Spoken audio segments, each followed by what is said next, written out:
Tell us a little bit about what you saw and being able to relay that message to Cora when you watched Kimbrel pitch and kind of help out so he wasn't tipping his pitches. So tipping pitches, we hear about it all the time. People at home understand what tipping pitches is all about. It's amazing. And that's remarkable.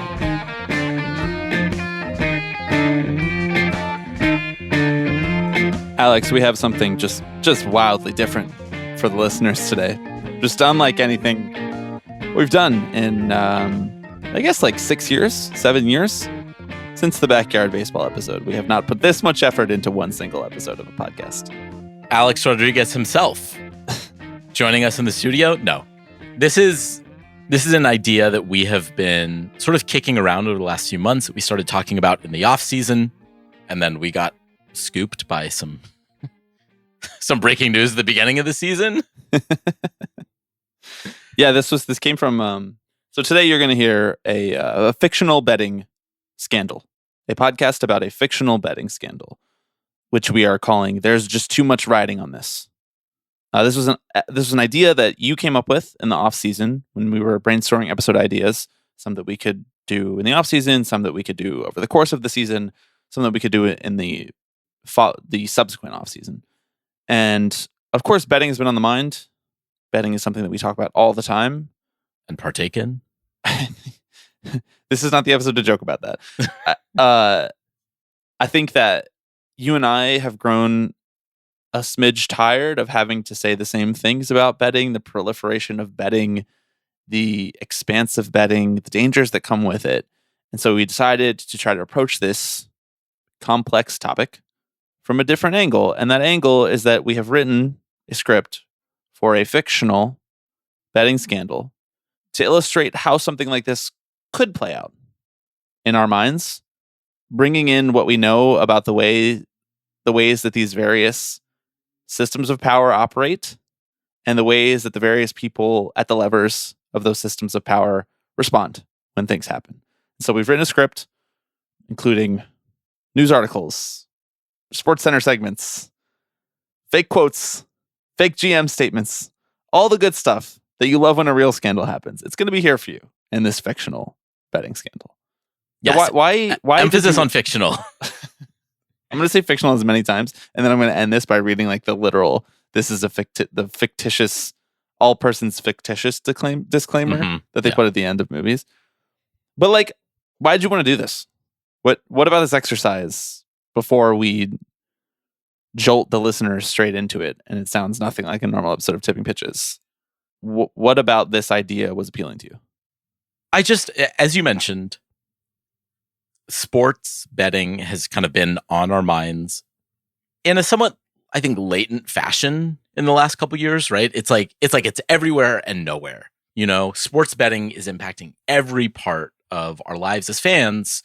And also, like, what does that mean? Especially if you're someone who is not actively participating in it or tuned in, you know, to the extent that you can tune out of this sort of thing. Like, we talk a lot about how this changes the dynamic of competitive sports, how it changes the relationship between fans and players, how it changes the relationship between like players and the game that they are playing.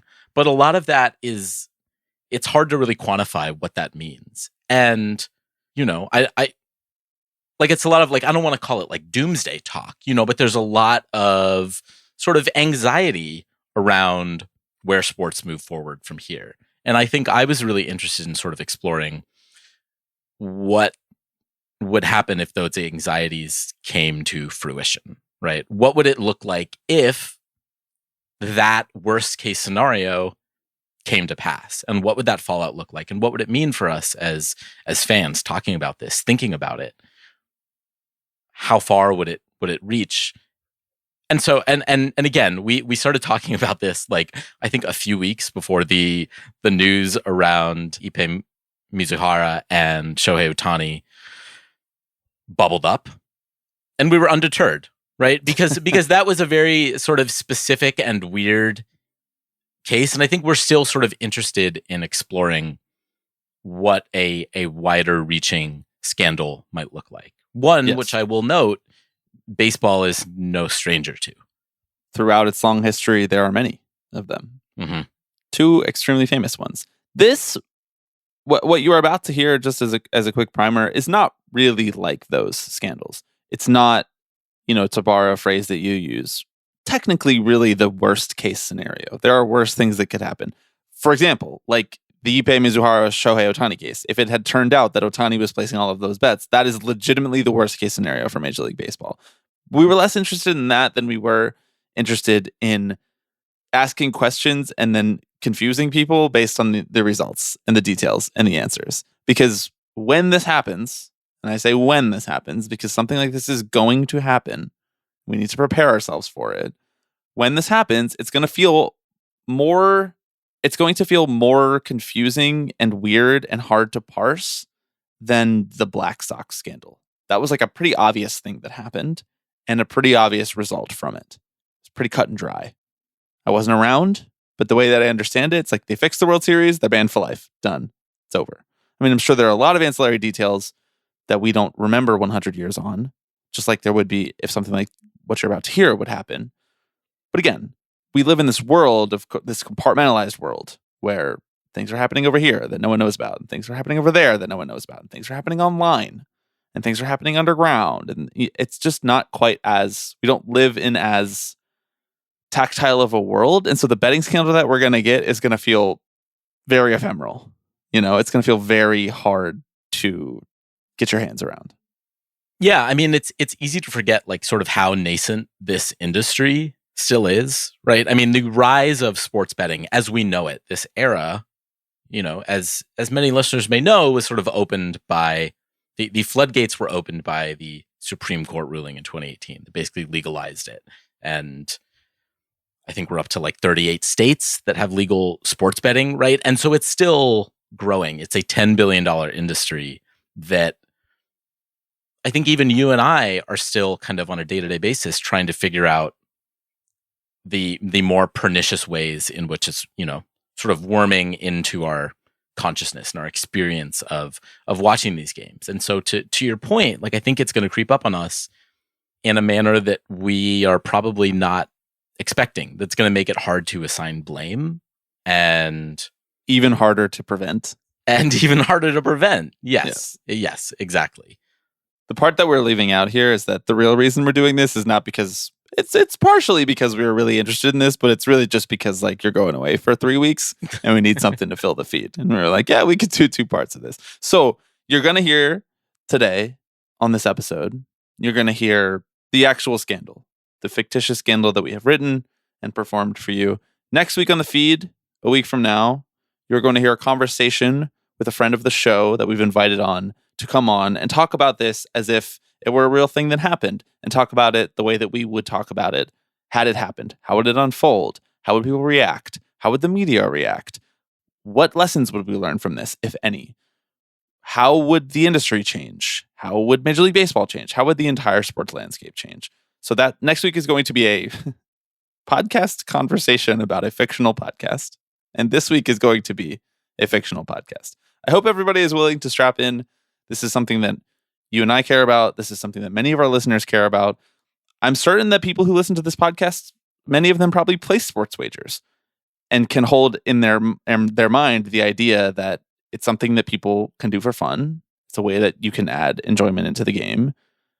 But it is overstepping right now in its current state. And it is providing backdoors for bad actors. I think that framing overstepping is kind of important because, I mean, longtime listeners of this podcast may be familiar with our perspectives on sports betting, but that's also kind of irrelevant to this story here. And frankly, like if you want to bet on sports, I think that is your God. I think that's right. The 11th Amendment to the Bill of Rights, Well, it's the same way it feels like if you want to root for the Yankees, you can. I wouldn't, but you can. Right. But I think that what's the Voltaire quote? I don't agree with what you say, but I'll fight to the death to defend your right to say it. We're already doing great. The point of this again is not to, create a blanket statement that says sports betting is bad and it's ruining sports and here's why and here's what's going to happen.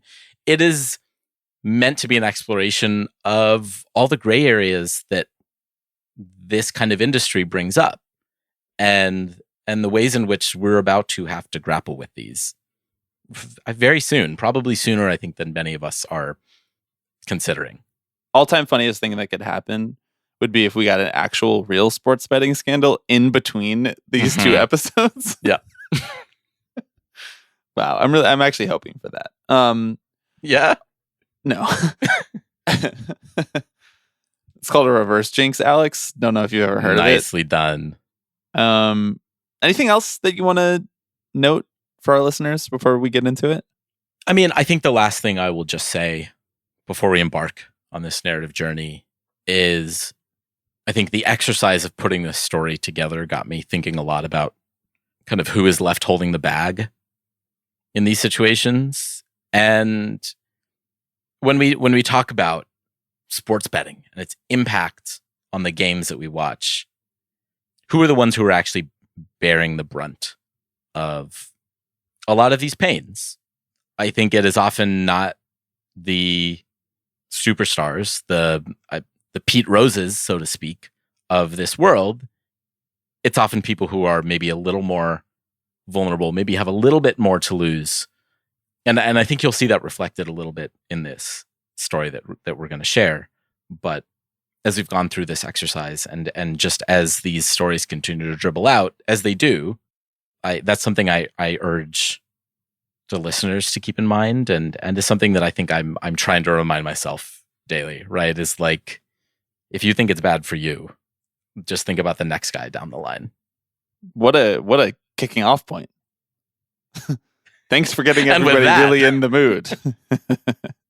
And with that, my name is Bobby Wagner, My name is Alex Baisley. We've never done the intro like that. and this is a work of fiction.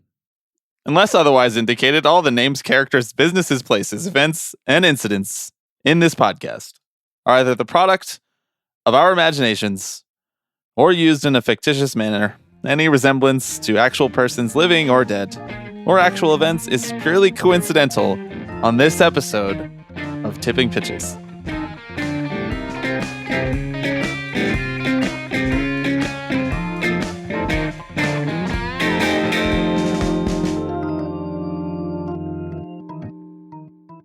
The baseball team, yes, we're really going to call them the baseball team. You didn't think we were going to get ourselves sued by calling them the or the, did you? They've had a middling half decade. They've been hovering around 500, missing the playoffs all but 1 year when they got eliminated in the wild card round. But things are looking up. Their GM, hired 4 off seasons ago, made some tough decisions the last couple years at the trade deadline. He let go a handful of veterans, he reset the payroll, he's cleared some roster spots for top prospects to come up over the last 18 months.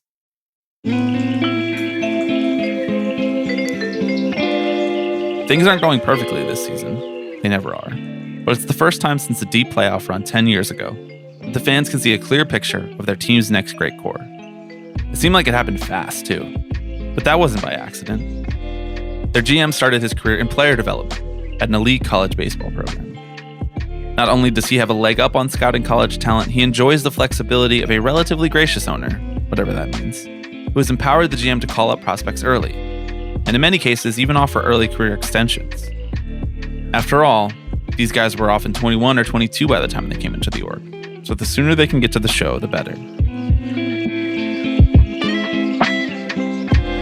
Fast forward to now, the organizational direction is set. They're building around a college catcher named Mason Nolan, 2 college starting pitchers, one of whom, Jackson Armstrong, was battery mates with Nolan at Southeastern State University, and a promising high school center who is toolsy but still not quite there yet. Yes, we did have the internet generate these names for us. The media can't get enough of the battery mates remaking the baseball team into a contender. A team centered around starting pitching and the catcher holding it all together. It feels strangely refreshing. Their rebuild feels fast-tracked, straight from college into the pros. No 5-year wait.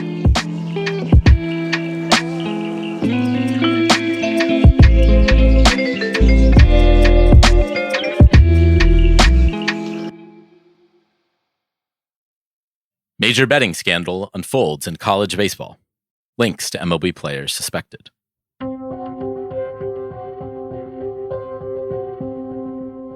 A multi-year investigation uncovers a widespread betting scheme at Southeastern State University, ensnaring top MLB prospects and shaking the foundations of America's pastime. In a developing story that could become one of the most significant scandals in college sports history, federal investigators have uncovered a potential betting scheme involving one of the nation's top college baseball programs, Southeastern State University. Early reports suggest that the scandal may also implicate several players who are now rising stars in Major League Baseball.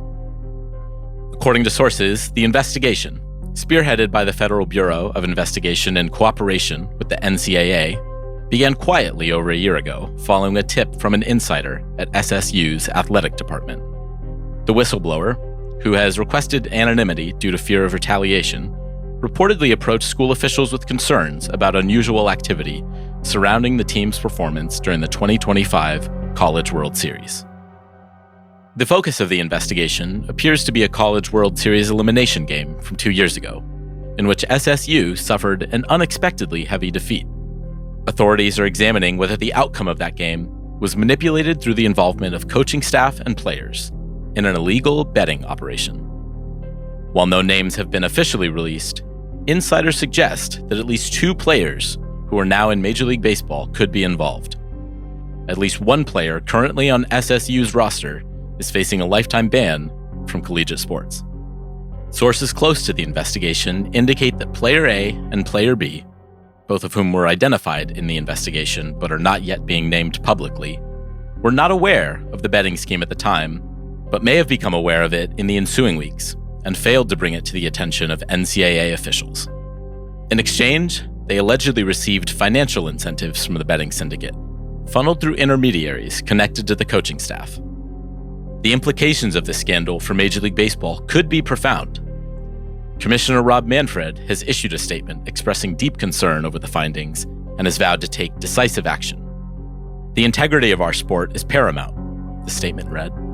We are working closely with federal authorities and will take whatever steps are necessary to ensure that those involved are held accountable. This news breaking in an otherwise slow June has thrown the baseball world into complete chaos, particularly because there are currently 7 players from Southeastern State in affiliated ball, including 4 in the majors. Cue the discourse cycle. Baseball leading sports coverage as it so rarely does, fans taking to social media to dismiss the reporting as unlikely or illogical, opposing fans hoping for lifetime bans, media members taking a critical, if premature, look at sports gambling companies' influence on the game. Rinse, repeat. The baseball team's GM was contacted in advance of the publishing of the article, as were the GMs of the other MLB franchises that may be involved in this story. The GM releases a boilerplate statement that they want to allow time for the investigation to be completed before commenting further. Earlier today, we were made aware of an ongoing federal investigation into allegations of a betting scandal involving the Southeastern State University college baseball program.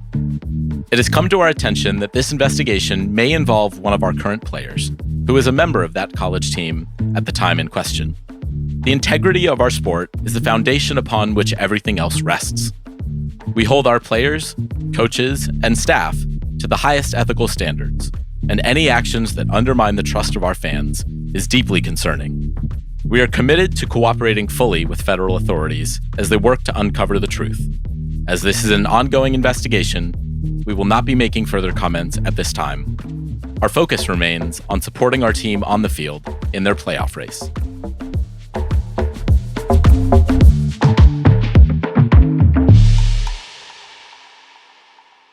But media is already picking this statement apart at the first press availability that the GM gives.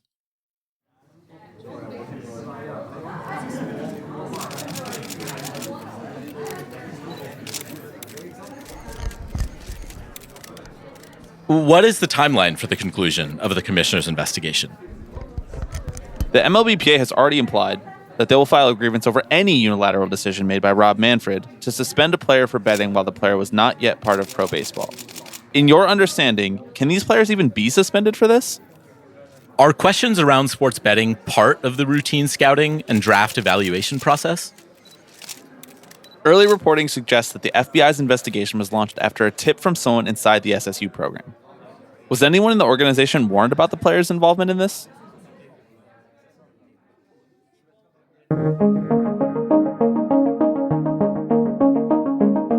With the entire focus of the national sports media on this story, not just the reporters plugged into these worlds, but the radio hosts, podcasters, fan blogs, TV personalities, writers who work at outlets primarily funded by sports betting companies.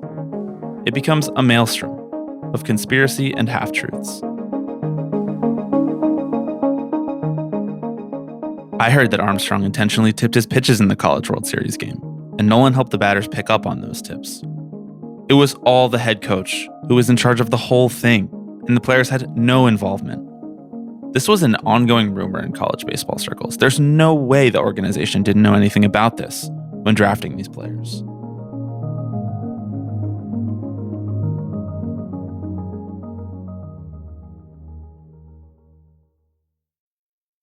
Six weeks have gone by, and the joint NCAA and FBI investigation has concluded.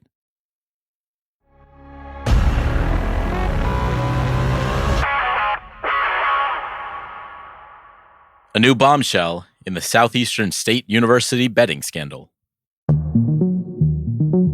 Two assistant coaches have been indicted on federal bribery charges linked to the team's elimination series in the College World Series 2 years ago.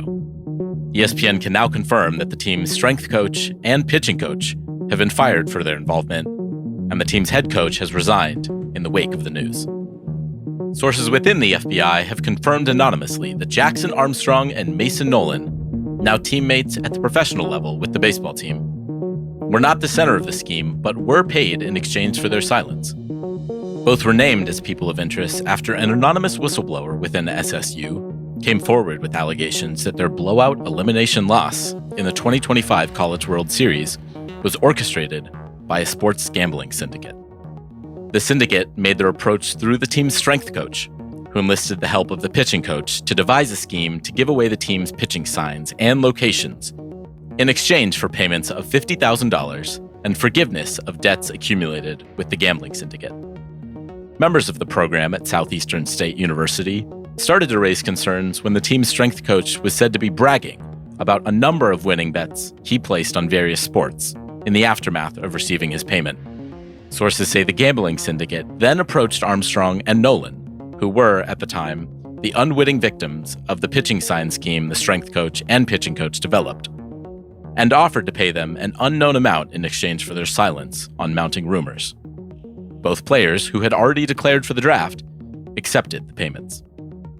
It's unclear the extent to which Commissioner Rob Manfred has the power to enforce MLB's Rule 21 against players who were involved in betting on baseball when at the college level, so suspensions are yet to be levied. A source within the commissioner's office indicated that suspensions are more likely to be sorted out after the FBI makes a recommendation on racketeering charges for those involved in the illegal gambling syndicate. SSU's athletic director, facing pressure from the school's administrators and boosters to step down, will host a press conference this afternoon. Now let's take it over to the campus, where our senior reporter is on the scene.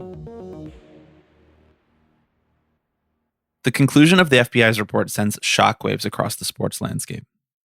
If a premier program like Southeastern State University can be completely ripped apart by a betting scandal this flagrant, it suddenly seems like a betting scandal is right around the corner in every sport, at every level. But it's the ensuing commissioner's report on the incident that strikes the death blow for the baseball team.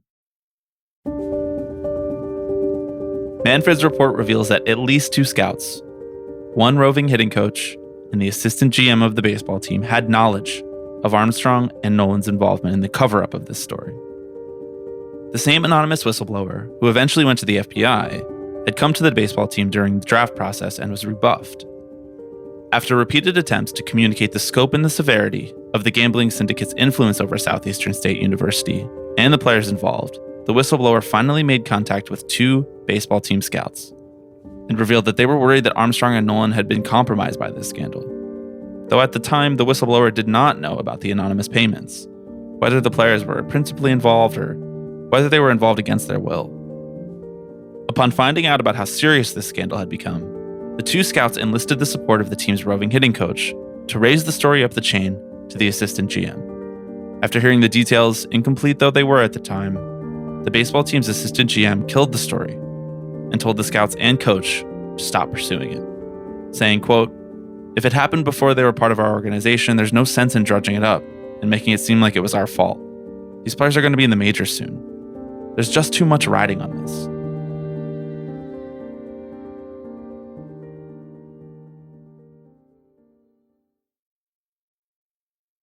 It's really hard to say what the fallout would be from a scandal like this.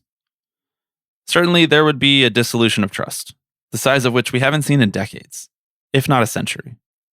There would be suspensions. There would be calls for, at minimum, the named employees of the baseball team to lose their job, in addition to the GM. A show like ours would wonder how something like this could happen, and no one from ownership would be directly held accountable. Standard yelling into the void things. Here are some hypotheticals we wondered about, or thought might be likely to happen.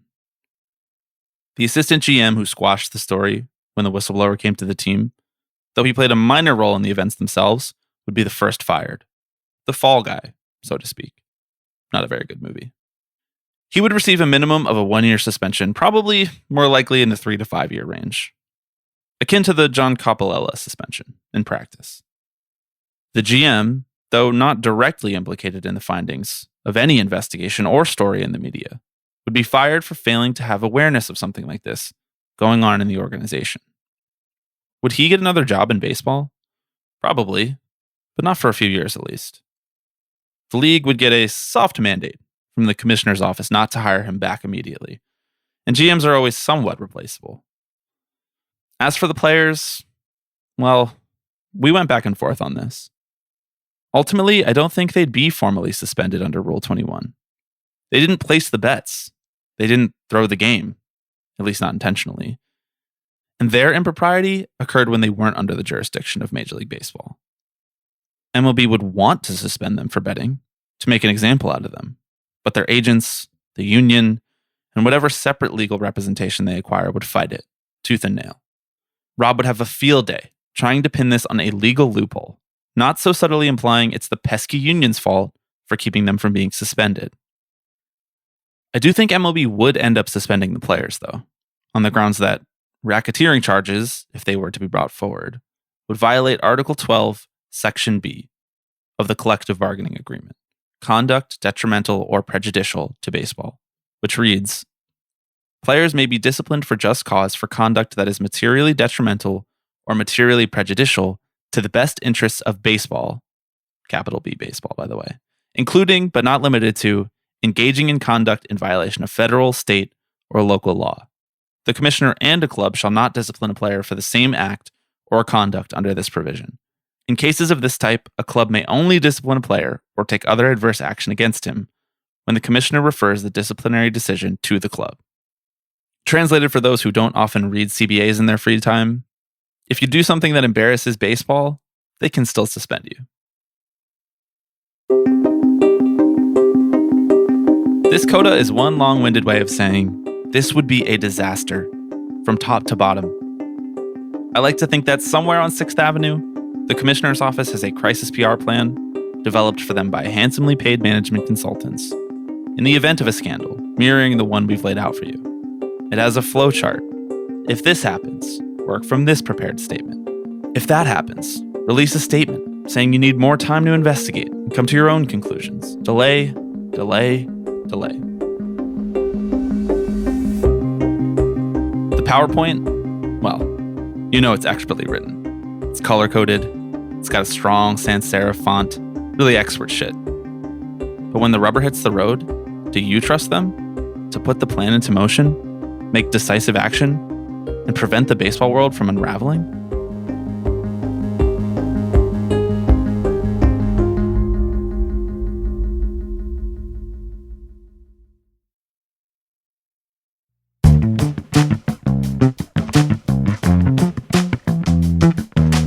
This special episode of Tipping Pitches was written, edited, and produced by Alex Baisley and me, Bobby Wagner. Sound design, mixing, and mastering by Bobby Wagner. This episode features music from Epidemic Sound. Thanks, as always, Steve Sladkowski for our intro music.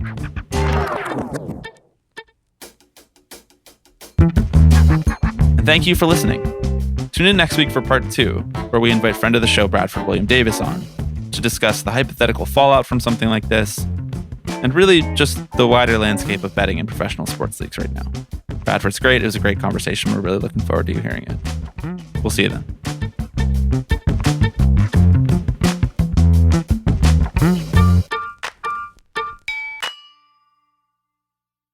Hello, everybody. I'm Alex Rodriguez. Tipping pitches. Tipping pitches. This is the one that I love the most. Tipping pitches. So we'll see you next week.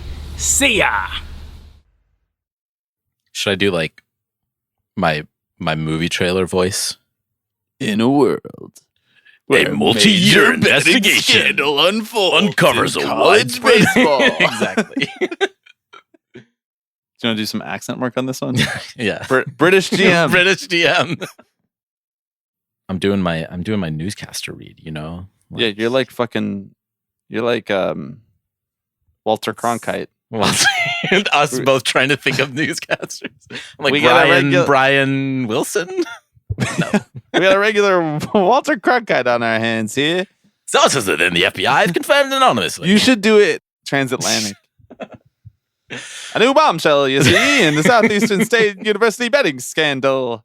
2 assistant coaches, count them 1, 2 assistant coaches have been indicted on federal bribery charges linked to the team's elimination series 2 years ago. You're doing great. ESPN can now confirm that the strength coach and the pitching coach have been fired for their involvement, and the head coach show, well, he's resigned in the wake of the news, as you would if you were so ashamed.